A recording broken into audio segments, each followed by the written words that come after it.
Ya, Tribuners, Anda kembali menyaksikan Bincang Bola bersama Tribun Bali. Masih bersama saya, Alfian, Om Dion, dan juga ada Pak Gede Widiade dari sambungan Zoom. Saya kembali ke Pak Gede. Halo Pak Gede. Iya Mas. Iya, ini seperti yang disampaikan oleh Om Dion tadi bahwa sejauh ini memang naturalisasi yang dilakukan oleh PSSI masih minim sumbangsih dari pemain-pemain naturalisasi ini. Menurut Anda PSSI sebelum mengambil langkah mungkin untuk melakukan naturalisasi, apa ini yang terlebih dahulu harus dilakukan, terutama untuk isu yang saat ini sedang berkembang, Pak? Kalau saya naturalisasi itu bukan merupakan alternatif. Yep. Beda kalau kita sudah berupaya maksimal untuk melakukan pembinaan di Indonesia, memilih dari 250 juta masyarakat Indonesia, pemuda Indonesia, tidak ada yang bisa main sepak bola, baru kita cari naturalisasi.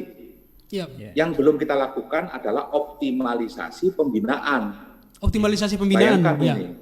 Bayangkan, kita selalu mendengungkan bahwa sepak bola profesional Indonesia merupakan salah satu alternatif pekerjaan di luar pekerjaan formal. Bayangkan Evan Dimas gajinya 2 miliar, 3 miliar per tahun. Anak saya yang S2 sekolah di Melbourne, gajinya cuma 15 juta per bulan. Bayangkan. Sebuah perbedaan, Pak ya? Iya, bukan. Ini merupakan kodrat, ini merupakan kejadian yang harus kita syukuri bahwa sepak bola sudah merupakan salah satu profesi yang sangat diandalkan di Indonesia. Anda saja kalah kalau gaji dengan mereka gitu. Makanya kalau menurut saya untuk naturalisasi saya tidak terlalu menolak ya, menolak. Tapi tolong, apakah betul talenta muda Indonesia ini sudah tidak ada yang mampu untuk berkiprah di internasional? Jadi jangan karena kita belum melakukan secara maksimal, lalu kita melakukan rekrutmen dengan jalan naturalisasi. Menurut saya ini sangat tidak bijaksana. Ya, kalau karena kepentingan sesaat, saya juga tidak bisa membenarkan. Ini mohon maaf ini. Naturalisasi yang dilakukan di Indonesia selama ini, Gonzales semuanya, coba Anda hitung. Itu naturalisasi yang dilakukan oleh klub atau oleh federasi? Ya, menurut Bapak ini kebanyakan itu yang dilakukan oleh klub. Memang secara yuridis federasi mungkin tidak bisa melakukan naturalisasi, gitu ya. Mungkin, tapi saya ketentuannya tidak tahu karena ada ketentuan dari FIFA, ketentuan dari federasi sendiri, ketentuan dari Republik Indonesia. Jadi menurut saya kalau memang itu merupakan salah satu langkah alternatif yang harus diambil jauh-jauh hari.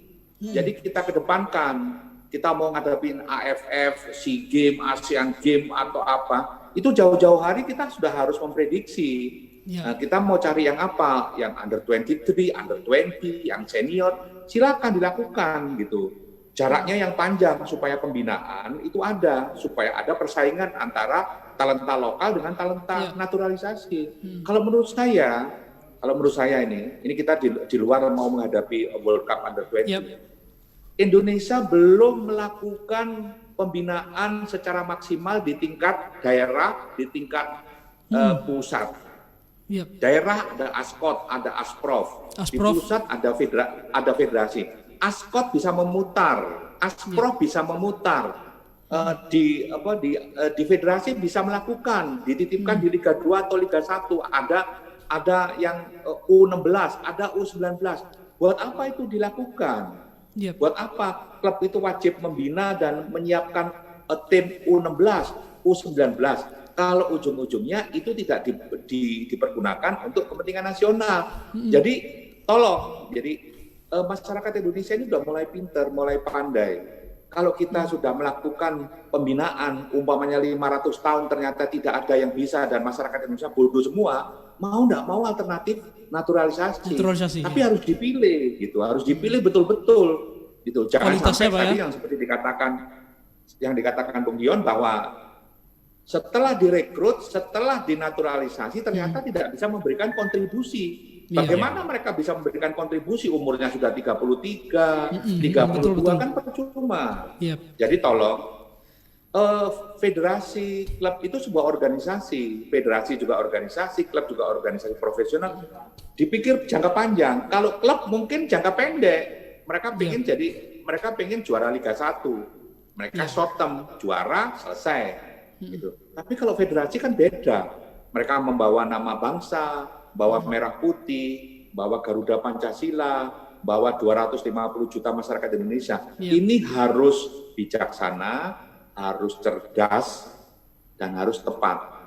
Jadi bisa saja, ini bukan perusahaan pribadi, kalau PT saja, klub itu memilih, ownernya memilih aja, supporter bisa demo, itu yang badan usaha. Owner 100% memilih, supporter bisa demo. Nah, federasi ini kan bukan milik pribadi, federasi ini kan milik bangsa negara, milik rakyat.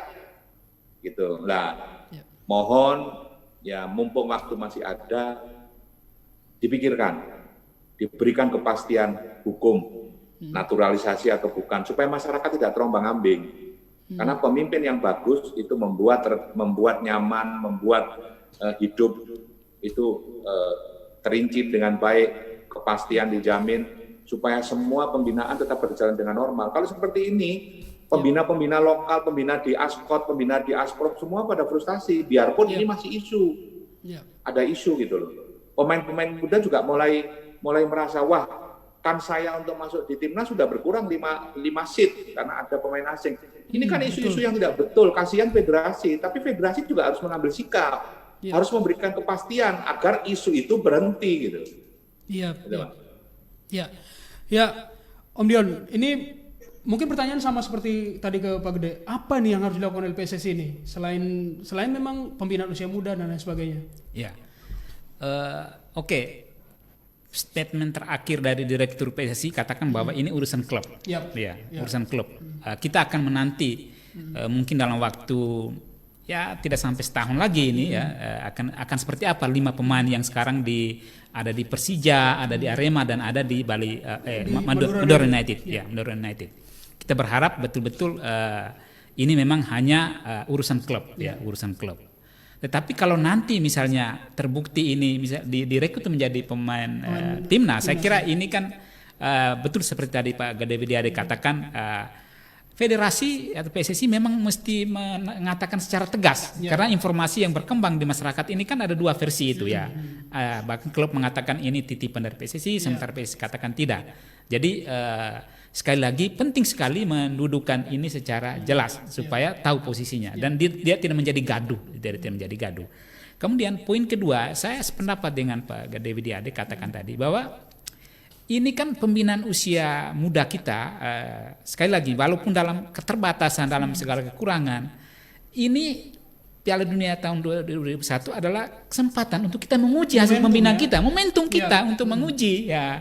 Kok ketika momentum itu datang kita malah kurang percaya diri ya. Memberi kesempatan kepada memberi kesempatan kepada orang lain. Jadi mestinya apapun deh saya kira hasilnya akan didapat nanti, tetapi itu adalah hasil yang membanggakan kita. Ya, apa yang selama ini pembinaan dengan segala keterbatasan dalam catatan, banyak sekali keterbatasan pembinaan kita, tapi bahwa itulah pembinaan. Sekarang kita sudah memilih seorang pelatih yang kita Pak Shin Tae-yong ya dari Korea yang punya reputasi bagus. Kita banyak berharap beliau bisa ya minimal memberikan kebanggaan lah kepada timnas kita. Dan rasanya kalau ini dilewati dan pemain-pemain kita kemarin kalau kita lihat dari U16, U19 ya yang sekarang ini kemarin sempat juga membuat prestasi yang bagus ya, mereka punya perjalanan tidak buruk lah. Rasanya ini kalau ditata dengan baik, diatur oleh Shin Tae-yong, kita percaya kepada beliau, mestinya bisa berbuat sesuatu di tahun yang akan datang. Jadi sekali lagi ini momentum kesempatan bagi anak-anak Indonesia untuk menunjukkan kemampuannya. Ya. Kita tidak peduli dia sampai seberapa jauh langkah dia nanti tahun depan, tetapi ini adalah kesempatan yang mestinya kita pakai. Jadi sekali lagi naturalisasi memang mestinya menjadi pilihan yang paling terakhir. Apalagi sekali lagi ini sejarah 10 tahun tadi saya beberkan, itu dia tidak memberi efek yang luar biasa ya kepada timnas kita. Ya. Bahkan di belakangan itu naturalisasi Indonesia itu Alfian, dia menjadi akal-akalan klub. Ya. Jadi klub kalau dia memakai pemain asing berarti tidak bisa. Ya. kuotanya sudah full ya. Dia Jadi, sudah full. Akal-akalannya naturalisasi biar Secara administrasi tidak masalah ya. Tidak ada masalah sehingga sudah diberikan kepada klub untuk proses naturalisasi seperti itu ya. Ya Om Dion dan Pak Gede, kita tahan dulu komentar Anda sekalian. Kita akan kembali lagi setelah pesan-pesan berikut.